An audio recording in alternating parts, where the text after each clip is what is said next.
Bonjour, bien-aimés dans le Seigneur. C'est un privilège d'être accueilli, accepté, reçu chez vous. Que Dieu vous bénisse pour cela. Une nouvelle identité de Jésus-Christ de Nazareth. Jésus est la pierre angulaire.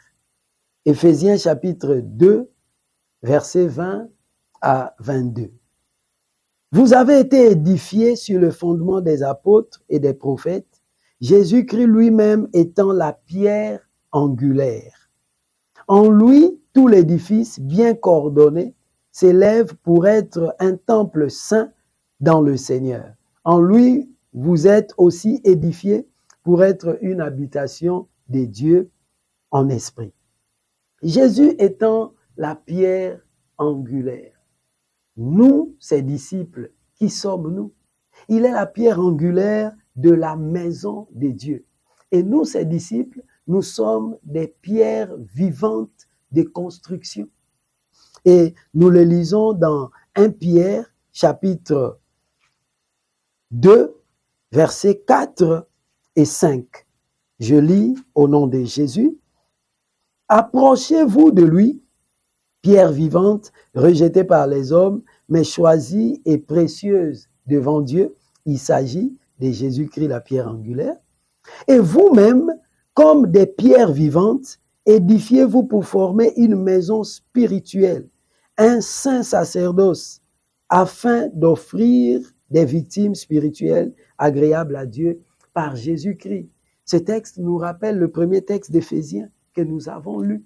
Bien-aimés dans le Seigneur, nous sommes des pierres vivantes de construction. Jésus est la pierre angulaire qui a été posée et les apôtres, prophètes de Jésus, les tout premiers disciples, sont les premières pierres à être posées sur la pierre angulaire. Et à chaque génération, il y a de nouvelles pierres qui sont posées. Nous, dès que nous avons cru en Jésus, nous avons été posés sur les autres pierres qui nous ont précédés. Et là, nous faisons notre part pour construire la maison spirituelle des dieux. Et cela nous appelle à notre rôle en Jésus. Tu es une pierre. Chaque pierre de construction est posée à un endroit précis. En tant que pierre de construction, tu as un endroit précis où tu dois être. Tu ne peux pas aller à une autre place. Tu dois rester à ta place. C'est à ta place, à ton poste, que tu feras ce que le Seigneur attend de toi pour que d'autres pierres soient posées sur toi et que le travail continue.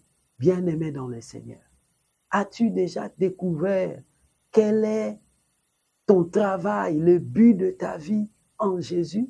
As-tu déjà découvert à quoi le Seigneur t'appelle? Sais-tu ce qu'il attend de toi? Sais-tu ce que tu dois faire dans la maison des dieux, dans le royaume des dieux? Si tu ne le sais pas encore, bien-aimé, tu dois t'approcher des dieux, travailler avec le Seigneur pour le découvrir. Chacun d'entre nous doit découvrir quel est son poste, quelle est sa place dans la maison des dieux. À quoi est-ce que le Seigneur l'appelle? Parce que c'est à quoi Dieu t'appelle, c'est à toi et à toi seul de le faire. Je voudrais que tu te rendes compte que tu es bien-aimé dans le Seigneur, cette pierre de construction pour la maison spirituelle des dieux. Tu es donc cette pierre vivante. Je suis cette pierre vivante. Notre rôle, c'est d'être chacun à sa place pour que la maison des dieux soit véritablement construite. Et Dieu te bénisse. Pierre vivante de construction. Amen.